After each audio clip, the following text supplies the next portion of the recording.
సర్వలోకానాం విషజే భవరోగిణాం నిధయే సర్వవిద్యానాం దక్షిణామూర్తయే నమః. ఈ జ్యేష్ఠమాసం అంటే జూన్ 1వ తారీఖు నుంచి జూన్ 30వ తారీఖు వరకు ఉన్నటువంటి మేష నుంచి మీనరాశి వరకు ఉన్నటువంటి గోచార ఫలితాలను మనం తెలుసుకోవాలి. ఎవరికైనా సరే జనరల్గా ఉండే గోచార ఫలితాలు సరైన ఫలితాలు తెలియాలంటే లగ్నం ఆరుడ చక్రాన్ని వేసుకుని వాళ్ళ జాతక చక్రాన్ని అనుసరిస్తారు.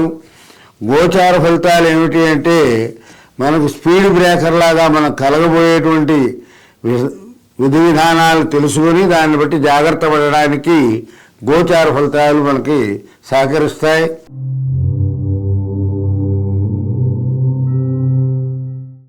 కన్యా రాశి ఉత్తర 3, 2, 3, 4 పాదాలు, అష్ట 1, 2, 3, 4 పాదాలు, చిత్త 1, 2 పాదాలు.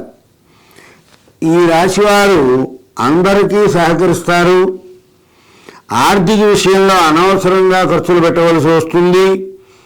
అవి కూడా అలంకరణ కోసం ఎక్కువగా ఖర్చు పెట్టాల్సి వస్తుంది. దానికోసం కొత్త రుణాలు చేయవలసిన అవకాశం ఏర్పడుతుంది.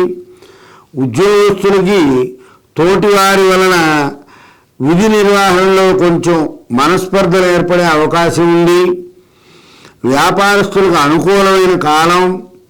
షేరు వ్యాపారస్తులకి జాగ్రత్తగా తొందరపడకుండా ఉంటే లాభాలు వస్తాయి. కోర్టు వ్యవహారాల్లో రాజీ కుదిరే అవకాశం ఉంది. చాలా కాలం నుండి పరిష్కారం కానీ కేసులన్నీ నెరవేరుతాయి. విదేశీ ప్రయాణ ఆలోచన ఉన్నవారికి ఇది మంచి కాలం. కుటుంబంలో పిల్లల ఆరోగ్య విషయంలో చాలా జాగ్రత్తగా ఉండాలి.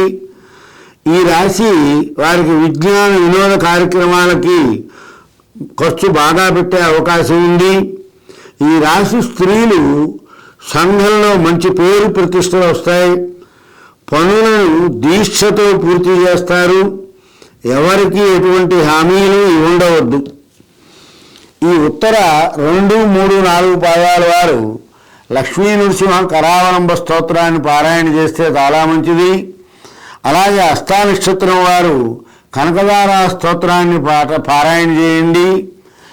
చిత్త 1, 2 పాదాల వారు ఆదిత్య హృదయాన్ని చదువుకుంటే చాలా బాగుంటుంది. మంగళం కౌసలేంద్రాయ మహనీయ గుణాత్మజే చక్రవర్తి తనూజాయ సార్వభౌమాయ మంగళం.